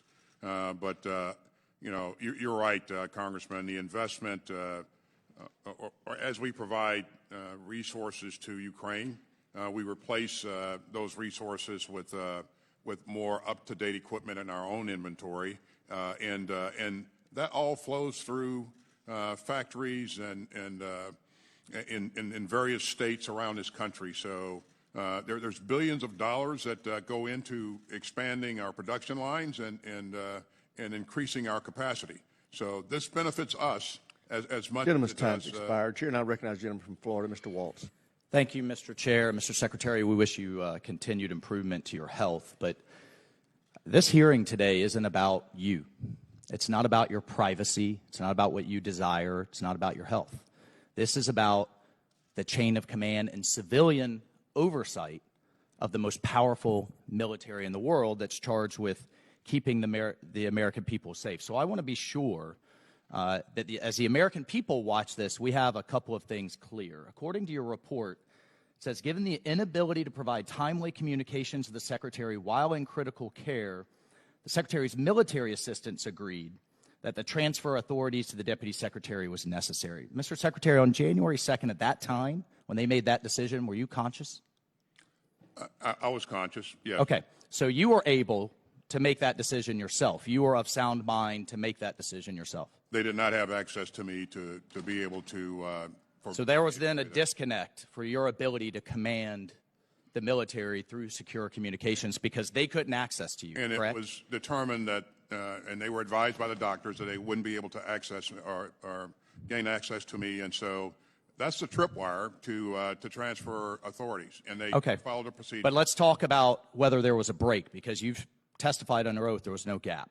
Did the President of the United States, the Commander-in-Chief, know on the 1st of January you were going to the hospital in an ambulance? He did not. Did he know on the 2nd of January that you had been admitted to critical care in the ICU? He did not. The Commander-in-Chief, elected by the American people, civilian oversight of the military, didn't know on January 1st, didn't know on January 2nd. January 3rd comes around. Did the President know? He did not. Yes or no? He did not. How long does it take? I mean, we could go through a number of scenarios. How long does it take a hypersonic missile as a first strike weapon to hit the United States? 15, 30 minutes, max?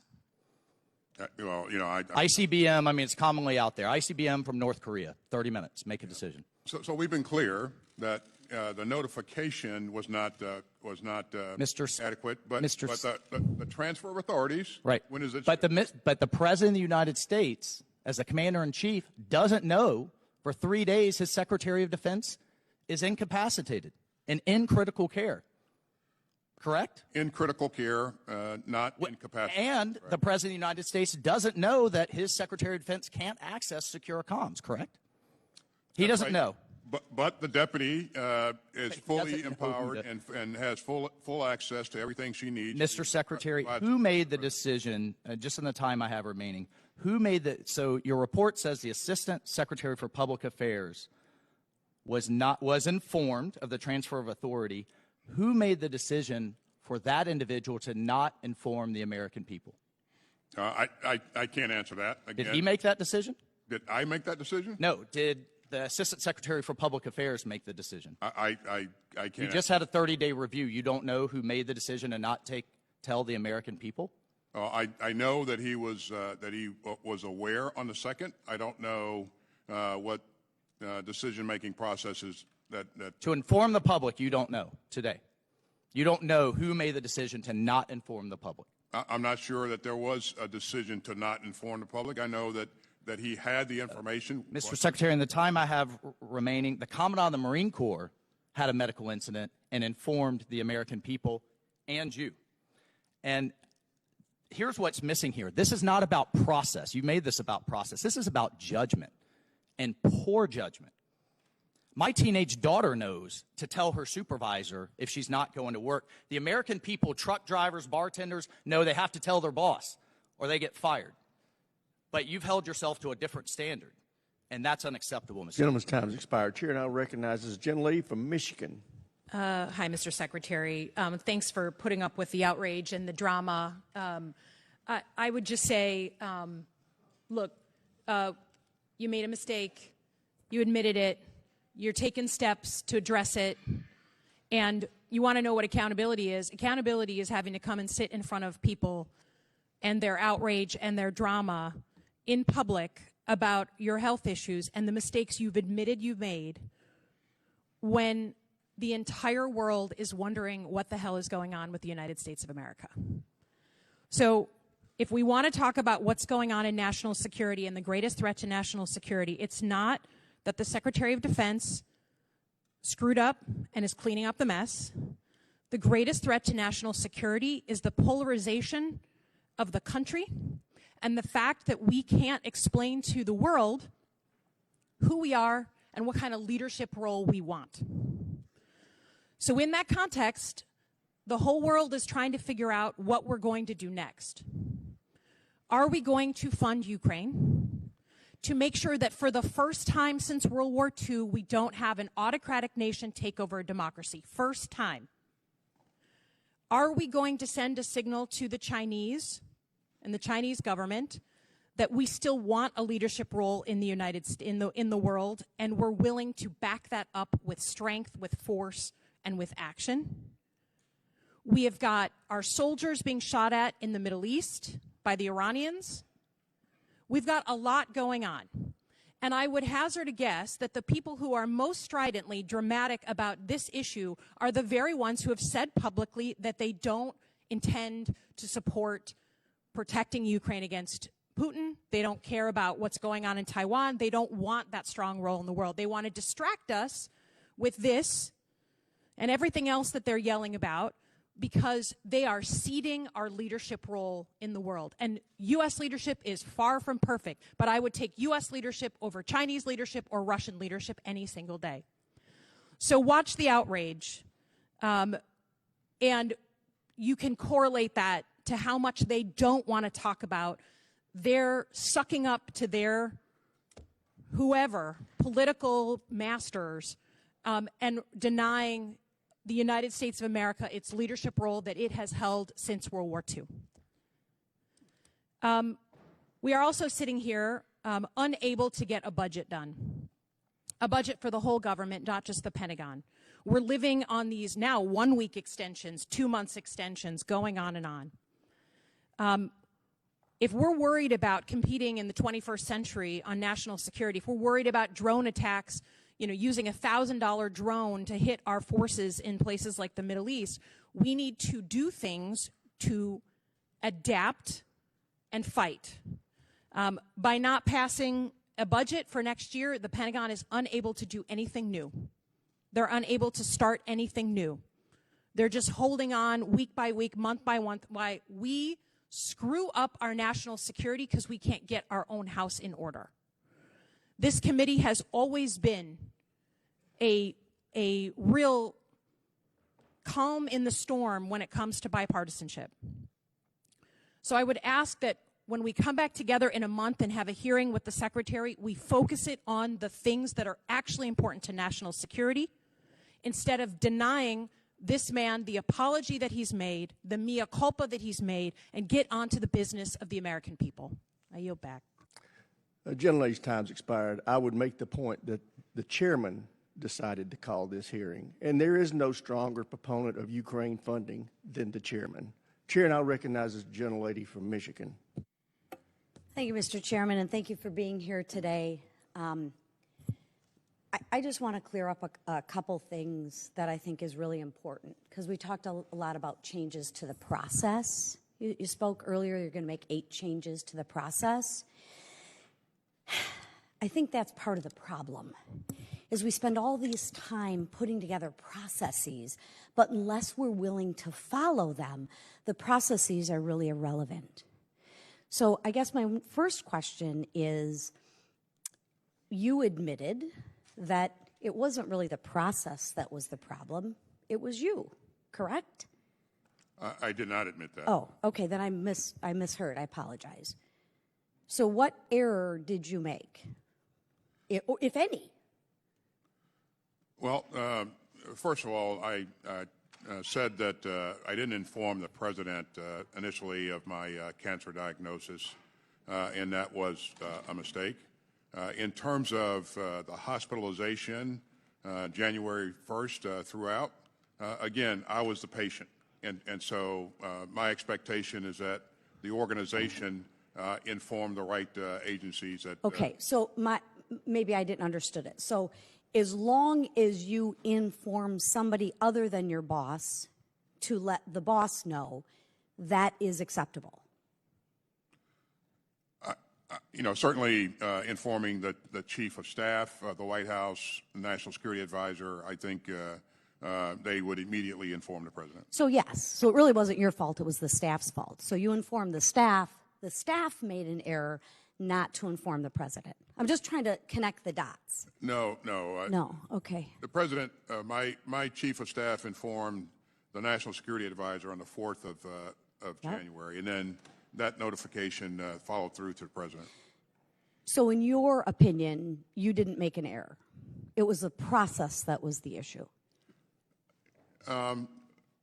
We didn't get this right. Again, okay. I'm just trying to find where the blame lays. Critical care at from the 2nd to the 4th. Okay, so it wasn't your fault. It was the staff's fault. Well, I didn't have access to any kind of communications during that time. You didn't have a phone, nothing. No. Okay, that's interesting. Maybe we should reform the processes at the hospital to allow phones in there. But okay. My question is, because it doesn't seem like we're taking a lot of accountability, which I thought I heard at the beginning, so my apologies to the American people for that. When you were a commander, would you accept the same behavior from your subordinates as you did? So let me play it out to this. You had an enlisted man, a soldier, person. They went in for treatment, and they didn't tell you, the commander. They told their, friend. That's cool, right? That's good. We can follow. That's good. You'd accept that. And there'd be no punishment. There'd be no ramifications from that person, correct? Well, I don't know which part you're referring to. I'm making a scenario. Your boss is the President of the United States. No different than an enlisted person. If you're the commander, you're in charge, you're that person, you're the enlisted person's boss. If the enlisted soldier did the exact same thing as you did, you'd accept, well, it's really not the enlisted person's fault. It's really their staff's fault. And really, it's not even their staff's fault. It's really the process fault. No, I think that there would be some level of ramification, consequence, or punishment. I'm seeming to not be able to connect those dots with you. It's just different. Chair now recognizes a gentlelady from New Jersey, Ms. Sherrill. Thank you, Mr. Chairman, and thank you, Mr. Secretary, for appearing today. And I wish you continued health in your speedy recovery. I have spent the last several weeks meeting with allies, partners, and stakeholders related to the current conflicts and struggles around the world. I met with President Zelensky and our European partners to discuss Russia's war of choice in Ukraine. I met with leadership in Egypt, Jordan, and Israel to discuss the Israel-Hamas war. I've also met with the Jewish, Palestinian, and Ukrainian communities in my own district to hear about their concerns. And finally, as a member of the Select Committee on the Chinese Communist Party, I know all too well the challenges our nation faces in competition in the Indo-Pacific region. And despite these and other challenges the Department of Defense faces across the world, this legislative body has still not passed the appropriations needed to plan, to prepare, and to act in our nation's best interest. And while the Biden administration has a plan for the National Security Supplemental that was prepared months ago, I remain concerned that there is still no plan from the Speaker and from the GOP majority to pass the desperately needed supplemental. And I share the real frustration and anger you're hearing today from my Democratic colleagues that as we face conflicts across the world, and as we on the House Armed Services Committee hold this hearing, my Republican friends on House, who I would expect to be the strongest allies in this fight to get the supplemental on the floor, are not addressing these huge issues. So I'll ask you, Mr. Secretary, as we near yet another potential government shutdown, we've sort of kicked the can down the road now for a couple more weeks and hopefully can figure this out. But as we keep limping along with CR after CR after CR, and as we approach the fiscal year now 2025 appropriation cycle, even though we haven't passed the 24, as you know, we are now getting into hearings for the National Defense Authorization Act for 25. Every member of this committee continues to hear from senior DoD leaders about how damaging CRs are for our national defense. Can you speak in a little more detail about the practical impact that our broken appropriations process has on the implementation of our national defense security strategy? Again, you've heard me say a number of times that you lose both time and money. And if we go for a full year with the CR, that'll be, we'll lose about $25 billion in discretionary funds there. So this is a big deal because we go through a lot of effort to link our budget requests to our strategy. I think we've done a very good job of that, and of course, without a budget, we can't execute the strategy in its fullest, and so that's a concern.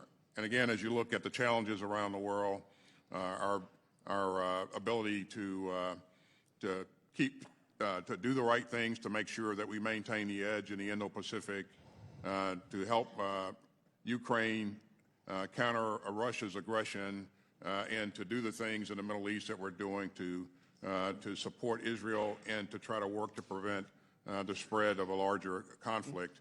And again, we are supporting and doing a lot of things around the globe in support of our strategy, and without the funding, this doesn't. It hampers us. It hamstrings us. So. Time's expired. I would point out, consistent with our agreed upon time of ending this hearing, we will have time for 3 more questioners, Mr. Fallon, Ms. Escobar, and Ms. Mace. At that point, we will adjourn. I'd ask all of the members to submit their questions for the record, and I would ask the Secretary to respond to those in a timely fashion. And with that, the Chair recognizes the gentleman from Texas, Mr. Fallon. Thank you, Mr. Chairman. Mr. Secretary, I'd like to take you back to spring of 2021. It was in April of that year that you and other military senior leaders were discussing a drawdown in the war in Afghanistan with President Biden. He didn't take your advice, but like a good political appointee, you publicly remained supportive of his decision. Would you describe the withdrawal from Afghanistan as closer to a success or closer to a failure? I would say that I'm proud of the work that our troops did in a very challenging situation, and proud of the support that we provided to Afghans who wanted to exit the country, and we were not able to support all the folks that we wanted to support, but that effort continues as we speak today. So let me ask you that question again because it didn't get answered. Would you describe it closer to a success or a failure? I think, again, it was a very challenging situation. I think we were successful in getting in retrograding our people and our equipment under very challenging in a very challenging situation, and we're able to help a number of Afghans as well. In the 18 months prior to this administration coming to office in January of 2021, how many American lives did we lose in Afghanistan? I'm sorry? Prior to Joe Biden becoming president, in the prior 18 months, how many Americans did we lose in Afghanistan? How many military service members? Very few. I'd have to go back and check the record. I think it's exactly 0. And then we lost 13 lives under this administration's watch. 5,000 prisoners broke out of Bagram. We left billions of dollars worth of equipment. The Afghan army disintegrated within 2 weeks. And General McKenzie, General Milley, and I believe yourself as well, when we had a discussion in 2021, could not guarantee me or the American people that any of those 5,000 scumbags that did escape from Bagram weren't involved in the murder of the 13 service members that occurred under your watch. And why didn't we maybe have a withdrawal when it wasn't prime fighting season? I mean, all these questions, this, I think, in large measure could have been avoided. And then just a little walk through history here in the last couple of administrations. Vladimir Putin, a lot of my colleagues have talked about Ukraine. In 2008, Vladimir Putin stole a province from Georgia, and it was under George W. Bush's watch. And then 2014, he stole all of Crimea under Barack Obama's watch. And then a Russian-supported insurgency in eastern Ukraine kicked off as well. And then, Mr. Secretary, President of the United States from 2017 to 2021 was? Do you are aware who that was? 2013? 17 to 21. Who was the President of the United States? Of course, it was President Trump. Donald Trump. Yeah. Did Vladimir Putin embark on any new foreign adventures in those 4 years? He didn't, but okay, thank you. And then February 2022, what happened? You know, he certainly, I mean, that's when he attacked Ukraine and Full-scale invasion, almost 200,000 regular Absolutely, Russian yeah. troops. So I think that if we were more concerned with our military projecting power and not worried about personal pronouns, it would be better for the American people and, quite frankly, the free world. Thank you, Mr. Chairman. I yield back. Chair, and I recognize the ranking member for a few statements. I'll be quick with this, but there was a peace treaty negotiated by Donald Trump with the Taliban that had a ceasefire in place. Shame Mr. Fallon is leaving because this could be educational. On May 1st, well, sometimes you can learn from listening, too. I know it's a shocking concept. That peace treaty expired in May of 2021. The reason there were no casualties is because President Trump had promised the Taliban that we would leave, and therefore there was a ceasefire. Come May of 2021, if we were not gone, that ceasefire would have expired. So the rewriting of the history of Afghanistan in this committee is deeply troubling to me. Now, what would have happened in May if we were still there? I don't think the Taliban would have honored that ceasefire, and I don't think we would have had that zero casualty list for too much longer. So let's understand exactly what happened in Afghanistan instead of rewriting history. I thank the chairman for giving me that indulgence, and I yield back. Certainly. Chair now recognizes the gentlelady from Texas, Ms. Escobar. Thank you, Mr. Chairman, and thanks to the ranking member also for that very important recent history lesson. Mr. Secretary, good to see you. Thank you for being here today, and please know that we all wish you nothing but the best as you continue on your journey toward absolute maximum best health possible. I also want to thank you for the acknowledgement of, in retrospect, what could have been done better, and for the 30-day assessment. I'd like to give you the opportunity to assure the American people who are watching what lessons were learned in that 30-day review, and looking forward, what can and will be done better. Well, the importance of prompt notification of key leaders, of a senior leader being ill or being hospitalized, and the importance of everyone in the chain, in the environment, understanding of the policies and procedures, and are able to put those into play right away. And we put measures in place that ensure that, first of all, people are aware of the policies and procedures, and they execute them. We had an opportunity to put this in play on February 11th when I went back to the hospital, and prompt notification was made. Transfer of authorities was made promptly, and again, I reassumed my responsibilities on February 13th. So we'd already put things into place by February 11th before the 30-day review came out. And then when the 30-day review made recommendations, 8 recommendations to me, we're going to take those recommendations on. We've already executed 2 of them, and the other 6 we're promptly pursuing. Thank you so much, Mr. Secretary. I think it's always so important for us to exercise judicious oversight and make sure that we learn lessons and do better going forward. And I really appreciate that succinct description of the lessons learned and the assurances to the American people. Like many of my colleagues, I had the incredible privilege of attending and participating in the Munich Security Conference recently, and was in the meeting with President Zelensky as we discussed the situation in Ukraine and the fact that this body has not done its job in ensuring that we vote on and pass the supplemental request by the President. I'd like for you, just in this last minute, so that the American people understand why this is so important for us to provide support to Ukraine. 3 years down the line, 5 years down the line, if Ukraine falls to Putin, what is in that future for all of us? Well, thank you, and thank you for your support of the supplemental. If Ukraine falls, again, Putin won't stop there. He will just continue to move forward and attack and take on the sovereign territory of his neighbors. And so, if you're a Baltic state, you're really worried about whether or not you're next. And so they know Putin. They know that what he's capable of. And quite frankly, if Ukraine falls, I really believe that NATO will be in a fight with Russia. Gentlelady's time has expired. Chair, and I recognize the gentlelady from South Carolina.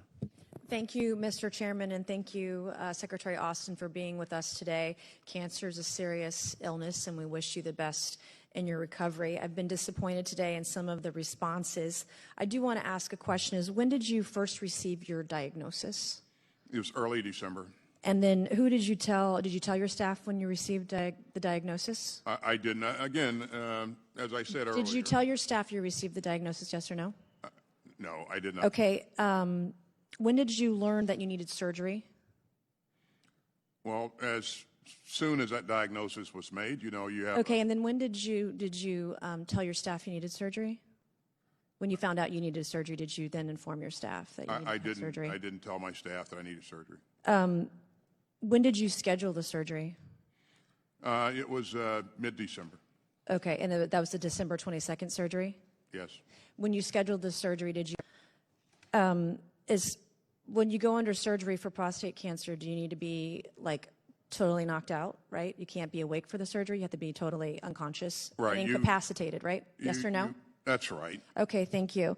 And then the date of the first surgery was December 22nd. At what point did you tell your staff you were going under the knife, going to be unconscious and incapacitated? Again, Did you tell your staff that you were in the hospital and going to be under the knife? I have admitted that I didn't get this right. I should have notified the president of my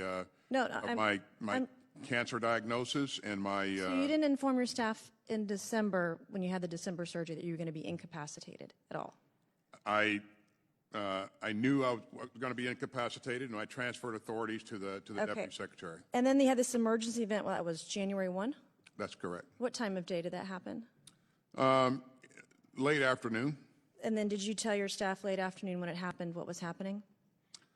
I didn't. My concern there was getting to the hospital. You did not tell your staff that you were on the way to the hospital? That's right. Okay. When did your staff find out you were at the hospital? I don't know when. You don't know when you told your staff that you were at the hospital? Are you kidding me? Again, as a patient in the hospital undergoing evaluation. Okay, let me just back up. I have a minute and a half. If any American worker did what you did, they would be fired. And they aren't the number 2 in the chain of command of the greatest and most lethal fighting force in the world. And here you are. You're not informing anybody on your staff that this is happening, let alone the President of the United States, let alone the delay to the Joint Chiefs of Staff, let alone the delay to the Deputy Secretary. What happens? Now, I didn't serve. Most of my family has served. So can you please tell me in just a few seconds, when a soldier goes AWOL, when they wear the uniform, when they put their lives on the line for our nation, for you, what happens when they go AWOL? What is the punishment? Well, I wouldn't equate my going to the hospital and receiving treatment being as going incapacitated as a secretary here, yes, is going AWOL. So you don't equate disappearing, being incapacitated with being AWOL. I didn't disappear. I was in a military medical facility in Washington, D.C. You just testified you didn't tell your staff. Did you not? You just testified. What happens when a soldier goes AWOL? I have 20 seconds. What happens when a soldier goes AWOL? We have to realize that, I have a fairly large. Are they honorably or dishonorably discharged? Are they put into the brig? Are they? What happens? Seriously, you're not even answering the questions. I'm not going to rest until someone. We should not rest until someone is held accountable. I am deeply disappointed in your response today. Thank you, and I yield back. Gentlelady's time has expired. Chair now recognizes ranking member for any closing comments he may have. I'm good, Mr. Chairman. Thank you. I thank the Secretary for making himself available. I would remind members that didn't get to questions to submit them for the record, and I ask the Secretary to respond to them in a timely fashion. With that, we are adjourned.